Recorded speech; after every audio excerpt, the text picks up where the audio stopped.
충격적인 소식입니다. 2019년 필리핀 민다나오 섬에서 강진이 발생하였습니다. 그 현장에서 살아남은 한 청년이 한국에 와서 다른 삶을 살게 됐다고 하는데요. 한국 건축 기술에 감동해 새로운 꿈을 꾸게 된 믿기 힘든 실화. 지금부터 그 놀라운 이야기를 시작합니다. 저는 파차라 수안차이 방콕 대학교에서 건축학을 전공하는 박사과정 학생이었습니다. 태국의 수도 방콕, 화려한 고층 빌딩들이 끊임없이 솟아오르는 이 도시에서 아시아 도시의 고층 건물 내진 설계 비교라는 주제로 연구를 진행하고 있었어요. 그날도 평소와 다름없는 하루였습니다. 아침 일찍 일어나 커피 한 잔을 마시고 노트북에 자료를 정리한 후 현장 실습을 위해 짜뚜짝 시장 인근의 고층 건물 공사 현장으로 향했어요. 33층짜리 새 정부 청사가 세워지고 있었고 실습의 일환으로 시공 과정을 관찰하고 있었죠. 건설 현장에 도착해 안전모를 쓰고 공사 책임자를 만났습니다. 그는 중국 국영건설회사 소속으로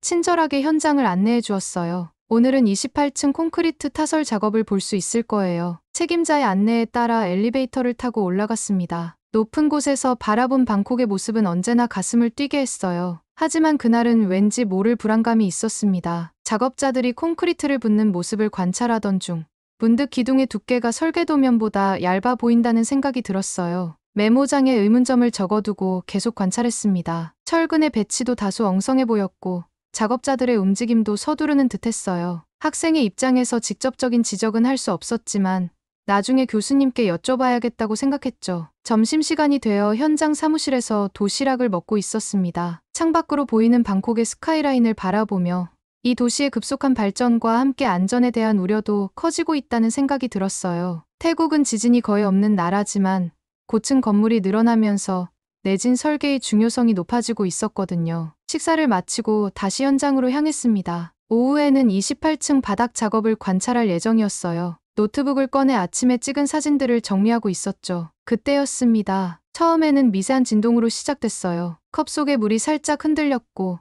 창문이 미묘하게 떨리는 것이 느껴졌습니다. 태국에서는 좀처럼 경험하기 힘든 느낌이었죠. 지진인가요? 현장 책임자에게 물었지만 그는 대수롭지 않게 대답했어요. 아마 큰 장비가 움직이는 거겠죠. 걱정 마세요. 하지만 그의 말이 채 끝나기도 전에 진동은 급격히 강해졌습니다. 책상 위에 물건들이 떨어지기 시작했고 창문이 심하게 흔들렸어요. 그리고 곧 끔찍한 소리가 들려왔습니다. 건물 전체가 신음하는 듯한 소리였어요. 그리고 뒤이어 들린 굉음. 순간 바닥이 기울어지는 것을 느꼈습니다. 현장 사무실 안에 모든 사람들이 비명을 질렀어요. 누군가의 빨리 탈출하라는 외침에 모두가 출구로 몰려갔지만 이미 늦었습니다. 바닥이 완전히 기울어지며 사람들이 미끄러져 넘어졌고 천장에서는 콘크리트 조각이 떨어지기 시작했어요. 저는 본능적으로 책상 밑으로 몸을 피했습니다. 머리 위로 무언가가 떨어지는 소리, 사람들의 비명 소리, 그리고 건물이 무너지는 소리가 뒤섞였어요. 눈앞이 먼지로 가득 차고 숨쉬기조차 힘들어졌습니다. 살려주세요. 도와주세요. 사방에서 들려오는 절박한 외침. 저는 어둠 속에서 몸을 최대한 웅크린 채 끝없이 떨어지는 잔해로부터 머리를 보호하려 했어요. 잠시 후 모든 것이 조용해졌습니다. 주변은 완전한 어둠과 먼지로 가득했고 콘크리트 더미 사이로 빛이 희미하게 새어 들어왔어요. 간신히 정신을 차리고 주변을 살폈습니다. 제가 있던 사무실은 완전히 무너져 내렸고 저는 책상과 콘크리트 더미 사이의 작은 공간에 갇혀 있었어요. 숨을 쉴 때마다 먼지가 폐 속으로 들어왔고 온몸이 아팠습니다. 오른쪽 다리는 뭔가에 끼어 움직일 수 없었어요. 어둠 속에서 손을 뻗어 주머니 속에 휴대폰을 찾았지만 화면은 깨져 있었고 신호도 없었습니다. 살아있어? 누구 있어요? 희미하게 들려오는 소리에 최대한 큰 소리로 대답했어요. 여기요. 살아있어요. 도와주세요. 시간이 얼마나 흘렀는지 모르겠습니다. 갇힌 공간은 점점 더워졌고 목은 말라갔어요. 의식이 흐려지기 시작했지만 포기할 수는 없었습니다. 생존자를 찾는 구조대의 소리가 간간히 들려왔고 저는 계속해서 소리쳤어요. 마침내 콘크리트 더미 위로 빛이 들어왔습니다. 구조대원이 제게 말을 걸었어요. 움직이지 마세요.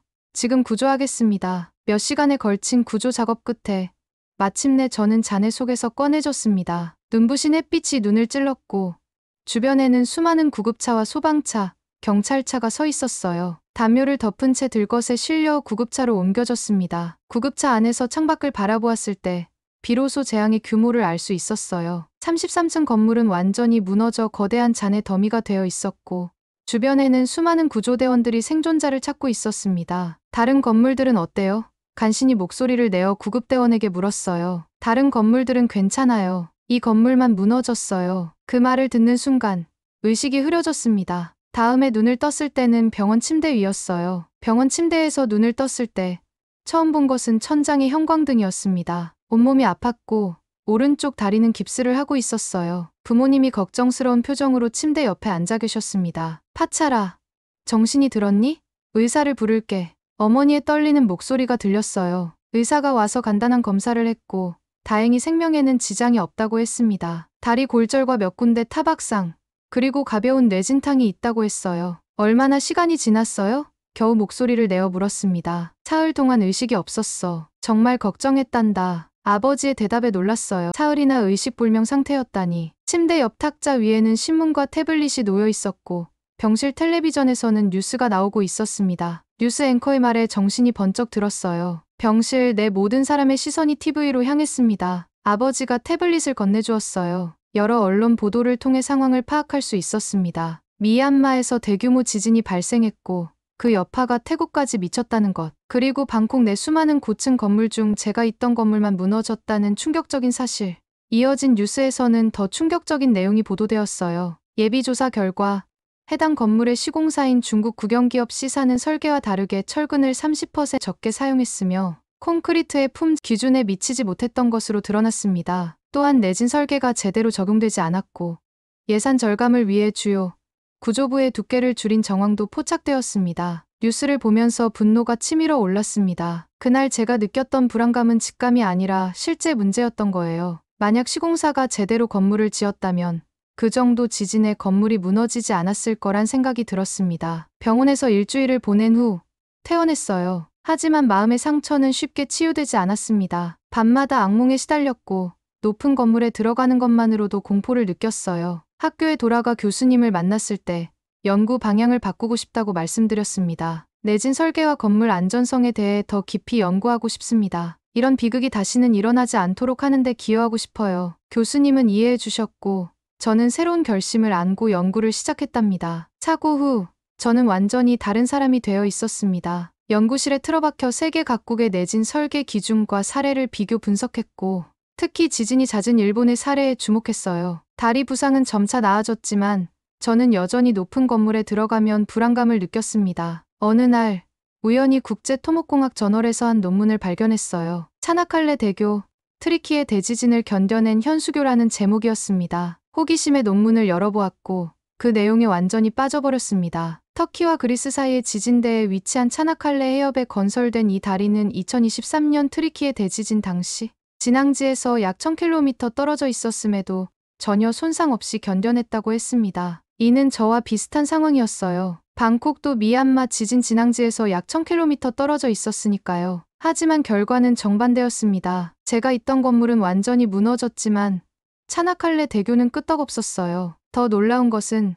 그 다리를 지은 회사가 한국 회사라는 사실이었습니다. 어떻게 이런 일이 가능했을까? 궁금증에 더 깊이 파고들었어요. 한국의 내진 설계 기술, 시공 방식, 품질 관리 시스템까지 모든 자료를 찾아 읽었습니다. 한국은 지진이 그리 많은 나라가 아니었지만 일본과 가까운 지리적 위치 때문에 내진 설계를 중요시했고 특히 해외 프로젝트에서는 더욱 철저한 안전 기준을 적용한다는 것을 알게 되었어요. 다음 날 교수님을 찾아가 이 발견에 대해 이야기했습니다. 교수님, 한국의 건설 기술에 대해 더 배우고 싶습니다. 가능하다면 한국 유학을 생각하고 있어요. 교수님은 잠시 생각하시더니 미소를 지으셨어요. 마침 한국건축기술연구원과 협력 프로그램이 있어. 내가 인턴십 지원을 도와줄 수 있을 것 같구나. 그 말씀에 가슴이 뛰었습니다. 이것이 운명이라는 느낌이 들었어요. 바로 그날부터 한국어 공부를 시작했고 한국의 건설 기술에 대한 자료를 더 많이 찾아보았습니다. 조사를 하면 할수록 한국 건설사들의 해외 프로젝트 성공 사례가 놀라웠어요. 중동의 극한 환경에서 지은 고층 빌딩,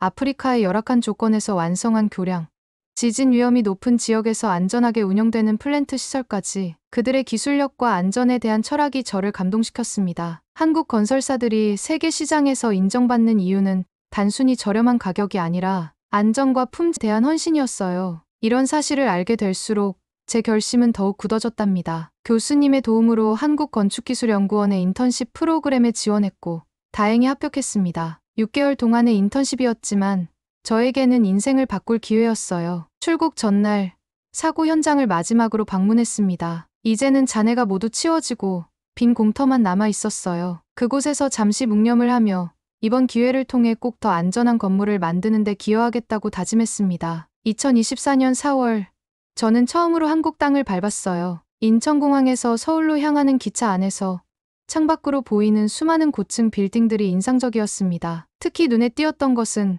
공사 현장의 철저한 안전관리였어요. 건축기술연구원에서의 첫날 오리엔테이션을 통해 한국의 건설 기술과 안전 기준에 대한 개요를 들었습니다. 연구원들은 친절하게 모든 것을 설명해 주었고 특히 내진 설계 부서의 김 박사님은 제 경험에 깊은 관심을 보이셨어요. 태국의 사례는 매우 안타깝습니다. 하지만 그 경험이 파차라 씨에게 새로운 동기가 되었다니 다행이네요. 여기서 많은 것을 배워가길 바랍니다. 첫 주에 한국의 건설 현장을 방문할 기회가 있었어요. 39층 주상복합 건물 공사 현장이었는데 중국 회사가 지은 건물과의 차이점이 확연했습니다. 모든 작업자가 안전 장비를 철저히 착용했고 품질 검사는 단계마다 꼼꼼하게 이루어졌어요. 특히 인상적이었던 것은 구조적 안전성을 위한 설계였습니다. 이 건물은 규정보다 30% 더 강한 내진 설계가 적용되었습니다. 설계 기준 이상의 안전 개수를 적용하는 것이 우리 회사의 원칙이니까요. 현장 책임자의 말에 깊은 감명을 받았어요. 이것이 바로 제가 찾던 진정한 건설 철학이었습니다. 인턴십 기간 동안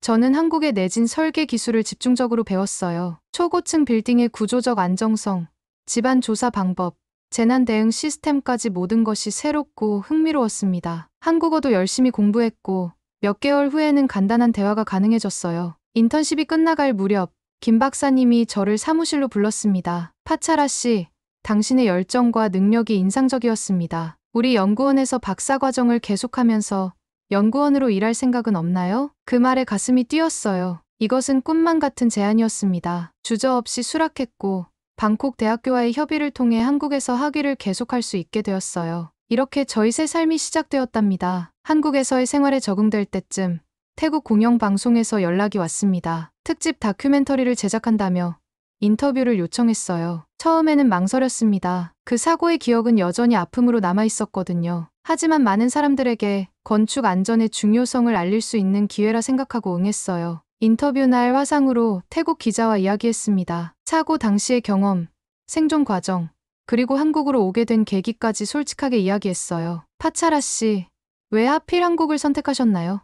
일본이나 미국, 유럽도 선택지가 있었을 텐데요. 이 질문에 잠시 생각에 잠겼습니다. 그리고 마음속 깊은 곳에서 우러나오는 대답을 했어요. 중국 회사가 지은 건물은 무너졌지만 한국 기업이 비슷한 조건에서 지은 구조물은 끄떡없이 견뎌냈기 때문입니다. 한국은 위기를 두려워하지 않았고 기술로 답했습니다. 그들이 만든 건축물은 사람의 생명을 지켰어요. 저는 그 사실에 감동했고 배워야겠다고 생각했습니다. 인터뷰가 태국에서 방송된 후 놀라운 반응이 이어졌어요. 많은 태국 학생들이 저처럼 한국에서 건축과 토목을 공부하고 싶다는 메시지를 보내왔고 한국 건설사들은 태국 시장에서 더 많은 관심을 받기 시작했습니다. 저 역시 더 열심히 공부했어요. 연구원에서는 태국을 포함한 동남아시아 지역의 건축 안전성 향상을 위한 특별 프로젝트를 시작했고 저는 그 프로젝트의 일원이 되었습니다. 김 박사님과 함께 태국을 방문해 현지 건설 현장을 조사하고 안전 기준 강화를 위한 제안서를 작성했어요. 태국 정부 관계자들과의 미팅에서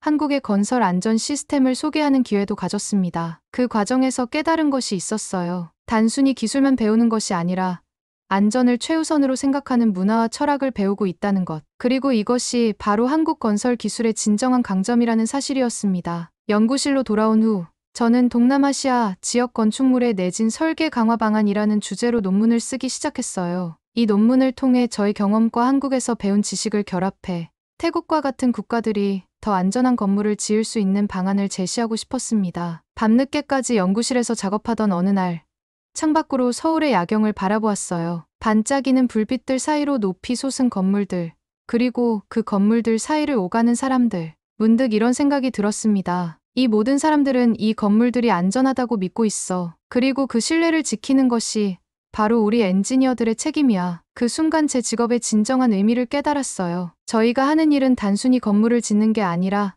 사람들의 생명을 지키는 일이었습니다. 그 책임감은 무거웠지만 동시에 가슴을 뜨겁게 했어요. 다음 날 김 박사님께 제 생각을 말씀드렸습니다. 그분은 잠시 생각하시더니 말씀하셨어요. 파차라, 그렇게 생각했다니 기쁘네요. 한국의 건설 기술이 발전한 비결은 기술력만이 아닙니다. 우리는 과거 많은 실패와 아픔을 겪었어요. 삼풍백화점 붕괴, 성수대교 붕괴. 그런 비극 속에서 우리는 교훈을 얻었고 더 나은 기준을 만들었죠. 당신도 그런 과정을 겪고 있는 것 같군요. 그 말씀이 제 마음에 깊이 와닿았어요. 저는 단순히 기술을 배우러 온 것이 아니라 한국이 걸어온 그 성장의 길을 함께 느끼고 있었던 거예요. 한국에서의 시간은 빠르게 흘렀고 저는 논문을 완성했습니다. 동남아시아 건축물에 내진 설계 강화를 위한 한국식 접근법이라는 제목의 이 논문은 국제학술지에 게재되었고 많은 관심을 받았어요. 그 결과 태국 건설부에서 저에게 특별한 제안이 들어왔습니다. 태국으로 돌아와 신설되는 건축안전감독원의 자문위원으로 일해달라는 요청이었어요. 한국에서 배운 지식을 태국의 건설 현장에 적용할 수 있는 기회였습니다. 김 박사님과 상의한 결과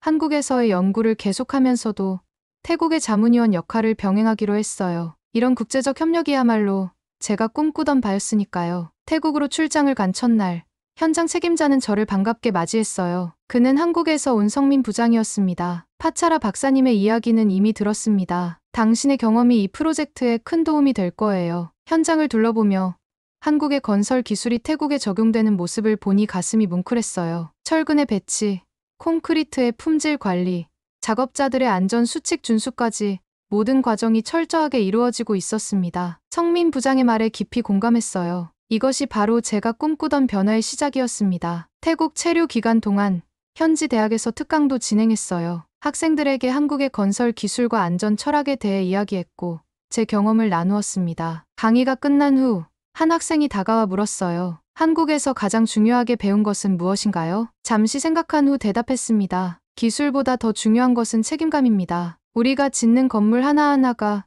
수많은 사람들의 생명을 책임진다는 사실을 항상 기억해야 해요. 태국에서의 일정을 마치고 한국으로 돌아오는 비행기 안에서 창밖의 구름을 바라보며 생각했어요. 제 인생이 얼마나 극적으로 바뀌었는지, 그리고 앞으로 어떤 역할을 해야 할지에 대해서요. 저는 이제 두 나라를 오가며 안전한 건축 문화를 전파하는 다리 역할을 하게 되었습니다. 비극적인 경험으로 시작된 여정이지만 그 끝에는 더 나은 미래를 위한 희망이 있었어요. 그리고 저는 중요한 결정을 내렸습니다. 박사 과정을 마치고 태국으로 돌아가 대학에서 가르치기로 한 거예요. 물론 한국과의 연결은 계속 유지할 생각이었습니다. 마지막 논문 발표를 앞두고 김 박사님과 함께 서울의 한 카페에서 이야기를 나누었어요. 파차라, 태국으로 돌아가면 어떤 일을 하고 싶은지 구체적인 계획이 있나요? 제 대답은 확고했습니다. 네, 두 가지 목표가 있습니다. 첫째는 대학에서 한국의 건설 기술과 안전 철학을 가르치는 것이고, 둘째는 태국 정부와 협력해 건축 안전 기준을 강화하는 것입니다. 김 박사님은 미소 지으며 고개를 끄덕이셨어요. 좋은 계획이네요. 우리 연구원도 최대한 지원하겠습니다. 태국과 한국이 더 긴밀하게 협력할 수 있는 좋은 기회가 될 것 같아요. 그렇게 우리는 한태 건축 안전 협력 프로젝트의 기본 틀을 구상했습니다. 연구 교류,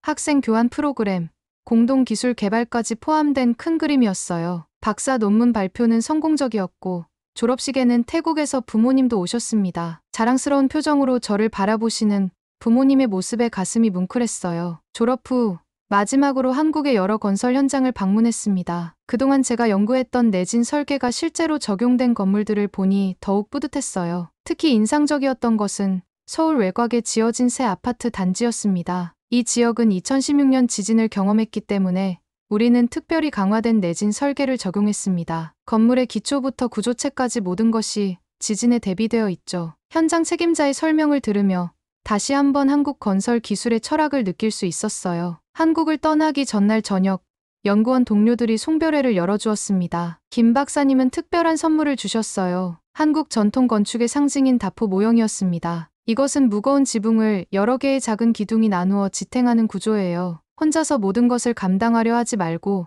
지식을 나누고 함께 일해 나가길 바랍니다. 그 말씀이 깊이 와닿았어요. 저 혼자의 노력으로는 변화를 이룰 수 없습니다. 많은 사람들과 함께 협력해야만 진정한 변화가 가능하다는 것을요. 방콕으로 돌아온 첫날, 아침 일찍 일어나 창밖을 바라보았습니다. 방콕의 스카이라인, 그리고 그 사이로 보이는 새로운 건설 현장들. 이제 저는 다른 시각으로 이 도시를 바라보게 되었어요. 방콕 대학교에서 새 학기가 시작되었고, 저는 한국의 건축 안전 시스템이라는 특별 강좌를 개설했습니다. 첫 수업에는 예상보다 훨씬 많은 학생들이 참석했어요. 여러분, 오늘 우리는 단순히 건물을 짓는 방법을 배우는 것이 아닙니다. 사람의 생명을 지키는 철학을 배우는 것입니다. 그렇게 수업을 시작하며 저는 마음속으로 다짐했어요. 이제는 제가 한국에서 받은 지식과 감동을 태국의 젊은 엔지니어들에게 전해줄 차례라고요. 오늘도 저는 서울과 방콕을 오가며 두 나라의 기술과 지식을 연결하는 다리 역할을 하고 있습니다. 필리핀 지진으로 시작된 비극적인 사건이 저에게는 새로운 사명을 깨닫게 해준 계기가 되었어요. 아침마다 태국에,